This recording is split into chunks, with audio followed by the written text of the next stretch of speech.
Ukraine को America से बेहद घातक बैलिस्टिक मिसाइल मिलने की खबरों पर रूस भड़क गया और उसने ऐसा होने पर अमेरिका के साथ सीधी जंग छिड़ने की चेतावनी दे दी।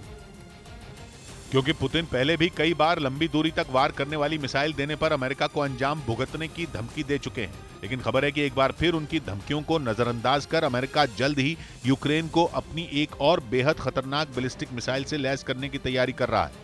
और अगर यूक्रेन को यह आर्मी टैक्टिकल मिसाइल सिस्टम मिल गया तो रूस की टेंशन बहुत ज्यादा बढ़ सकती है, क्योंकि जीपीएस सिस्टम से लैस ये मिसाइल अपने टारगेट पर सटीक निशाना लगाने के लिए जानी जाती है और इसकी मदद से यूक्रेन की सेना करीब 300 किलोमीटर की दूरी से उसके ठिकानों को निशाना बना पाएगी।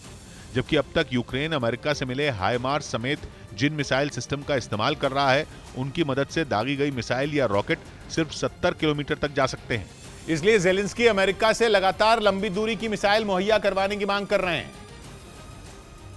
जिनकी मदद से उनकी सेना न सिर्फ यूक्रेन में बल्कि रूस के अंदर भी हमला करने की ताकत हासिल कर लेगी। इसीलिए इन घातक मिसाइलों की सप्लाई की खबरों ने रूस के कान खड़े कर दिए और अमेरिका में उसके राजदूत ने धमकी दी कि ऐसा होने पर रूस और अमेरिका के बीच जंग छिड़ जाएगी, क्योंकि पहले ही अमेरिका से मिले multiple launch rocket system HIMARS Putin की फौज के लिए बड़ा सिरदर्द साबित हो रहे हैं, जिनकी मदद से किए गए ताबड़तोड़ हमलों के बाद यूक्रेन ने रूसी सेना को कई ऐसे इलाकों से खदेड़ने का दावा किया जिन पर उसका कब्जा हो चुका था। और रूस को डर है कि अगर यूक्रेन को अमेरिका से बैलिस्टिक मिसाइलें भी मिल गईं तो जल्द ही कब्जे वाले दूसरे इलाके भी उसकी पकड़ से निकल सकते हैं।